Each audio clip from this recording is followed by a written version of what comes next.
Good morning students. आज हम भारतीय संघवाद में नई वीडियो में भारतीय संविधान के एकात्मक लक्षण हैं। कौन से लक्षण हैं? यानी कि संविधान के लक्षण क्या क्या हैं? शक्तिशाली केंद्रीय सरकारों में, यानी सेंट्रल गवर्नमेंट शक्तिशाली है, इकहरी नागरिकता है, राष्ट्र की संगठनकालीन शक्तियां हैं।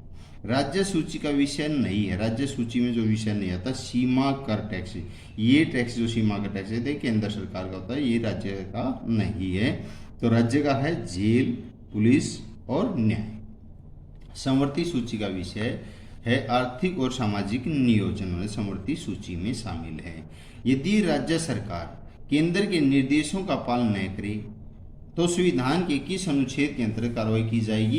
यानी कि राज्य सरकार केंद्र में जो नियम होते हैं वे ना लागू करते, किसमें कार्रवाई होगी? अनुच्छेद 356 के तहत में। निम्नलिखित संवैधानिक संशोधन ने मताधिकार की आयु 18 वर्ष की गई, यानी कि कौन से संविधान के तहत? 18 वर्ष की 61वें संशोधन के तहत। राज्य के राजस्व स्रोत भू राजस्व, भूमि से प्राप्त जो इनकम होती है वो राजस्व राज्य का होता है। सीमा शुल्क नहीं होता है, कृषि से आय भिन्न पर निर्यात शुल्क। भारत मुख्यतः एकात्मक राज्य, इस विचारधारा प्रतिपादक केसी हैवियर है। भारतीय व्यवस्था संघीय है अथवा नहीं, इस विवाद का जन्मदाता कौन था? केसी हैवियर। भारत में संघ व्यवस्था राज्यों के पारस्परिक समझौते का परिणाम नहीं है। अनुच्छेद 263 के अंतर्गत राज्यों के पारस्परिक सहयोग के लिए किसका प्रावधान किया गया था? अंतर्राज्यीय परिषद का। भारत में पहली बार अंतर्राज्यीय परिषद की स्थापना कब की गई थी? जून 1990 में। राज्यों द्वारा संघ की संपत्ति पर कोई कर तब तक नहीं लगाया जा सकता जब तक कि संसद विधि द्वारा कोई प्रावधान यानी मंजूर ना हो। संविधान के किस अनुच्छेद 280 के उपबंध के अनुसार राष्ट्रीय केंद्र व राज्यों के मध्य वित्तीय संसाधनों के वितरण हेतु किस आयोग की नियुक्ति करता है? वित्त आयोग की नियुक्ति करता है।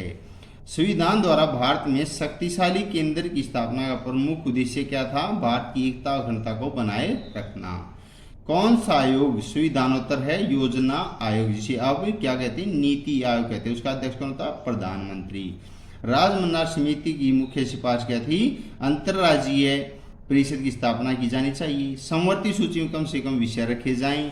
अवशेष शक्तियां राज्य सरकारों को दे दी जाएं। ये सभी सिफारिशें राजमन्नार समिति में की गई हैं। सरकारी आयोग ने अपनी सर्वसम्मत रिपोर्ट सरकार को प्रस्तुत की थी नवंबर 1987 को। निम्नलिखित में से सरकारी आयोग की मुख्य सिफारिश क्या थी? योजना आयोग व वित्त आयोग के बीच आर्थिक समन्वय यानी तालमेल बनाना। सुदृढ़ केंद्र की अपरिहार्यता, मान मर्यादा की रक्षा करना। राज्यों में राष्ट्रीय शासन अंतिम विकल्प के रूप में हो, यानी लास्ट ही ऑप्शन होता है कि राष्ट्रीय शासन राज्य में लगाया जाए, नहीं तो मुख्यमंत्री और राज्यपाल इनको निपटा सकते हैं। भारत में संघात्मक प्रणाली का निम्न में उद्भव हुआ था केंद्रामुखी शक्तियों द्वारा। केंद्र की जो शक्तियां होती हैं उनके माध्यम से इन शक्तियों का उत्थान किया गया था, संघ माने राज्यों के मिलजुल कर। निम्नलिखित में वक्तव्यों में से कौन सा भारतीय संघ व्यवस्था की सही प्रकृति बताता है? भारतीय संघ इकाइयों के बीच सहमति का परिणाम नहीं है। निम्नलिखित में से कौन से संघीय सिद्धांत भारतीय संघ व्यवस्था में नहीं पाए जाते? ये नहीं पाए जाते जो संसद के उच्च सदन यानी राज्यसभा और संसद सदस्य राज्यों के लिए समान प्रतिनिधित्व देना और स्वतंत्र निष्पक्ष न्यायपालिका। अक्षेत्रीय दलों की शक्तिशाली होने से भारत में संघवाद का कौन सा प्रतिमान उभर करा? सौदेबाजी वाला संविधान, यानी कि जो क्षेत्रीय दल उभर करा जाते हैं वे मनमांगी मंत्री पद या कोई और चीज मांग लेते हैं कि उनमें सेंटर यानी केंद्र सरकार में राज्य सरकारों में सौदेबाजी करते हैं, तो उनकी दखनाजी बच जाती है, सौदेबाजी वाला संघवाद राज्य बन जाता है। भारत एक है राज्यों का संघ। भारत के संविधान में संघ शब्द का उल्लेख नहीं मिलता। कावेरी जल विवाद का संबंध किससे है? तमिलनाडु और कर्नाटक राज्यों के बीच में है। ऐसा ही हरियाणा और पंजाब के बीच में SYL यानी सतलुज यमुना लिंक नहर का विवाद रहा है। भारत में केंद्र राज्य संबंधी इकाइयों की सहायता के लिए सहायक नहीं है। क्या नहीं है? राज्यपाल के पद के कारण, आपातकालीन प्रावधानों के कारण, 7वीं अनुसूची में 3 विसूचियों के कारण नहीं माने गए हैं। सरकारियों के अनुसार क्या है? केंद्र की स्वच्छता का सिद्धांत संघीय शक्ति का मुख्य आधार स्तंभ माना गया है। संविधान के निम्नलिखित अनुच्छेद के अंतर्गत केंद्रीय सरकार राज्य सरकारों को निर्देश दे सकते अनुच्छेद 256 के तहत त्रिशंक लोकसभा यानी 3 दलों के मिलकर बनी गठबंधन सरकार का परिणाम होता है शक्ति संतुलन राज्यों की तरफ झुकने लगता है। भारत में केवल सहयोगी संघवाद है और इस सहयोगी संघवाद में एक सौदेबाजी की ध्वनि भी निकलती है। यह विचार किया मॉरिस जॉन्स का। भारतीय संघ का व्यवहारिक अध्ययन है नियोजन के परिप्रेक्ष्य में संघवाद का अध्ययन होना। भारत में संघीय व्यवस्था का एक रूप नहीं है बल्कि उसके विभिन्न रूप भी। यह विचार किस विचारधारा का? मार्कुस फ्रांडा का। नियोजन के फलस्वरूप भारत में न केवल संघीय व्यवस्था का ही अंत हो गया अपितु संसदीय प्रणाली भी लुप्त सी लगती है। यह विचार किसका है? अशोक चंदा का। संघात्मक संघ सरकार का अर्थ क्या है? संघ जिसे अंग्रेजी में फेडरेशन अथवा फेडरल कहा जाता है वास्तव में लैटिन भाषा के फोर्डस शब्द से बना है जिसका अर्थ है संधि यानी समझौता करना। इस प्रकार संघ सरकार कुछ राज्यों में ऐसा स्थायी संगठन जिसकी स्थापना एक समझौते के आधार पर की जाती है। 2 या 2 से अधिक स्वतंत्र राज्य कुछ सामान्य उद्देश्यों की पूर्ति के लिए एक केंद्रीय सरकार संगठित करते हैं। शेष उद्देश्यों की पूर्ति वे स्वयं करते हैं जो संघात्मक शासन की स्थापना होती है। ऐसी 2 परिस्थितियां बताएं जिनमें संसद को राज्य सूची में दिए गए विषयों पर कानून बनाने का अधिकार मिल जाता है।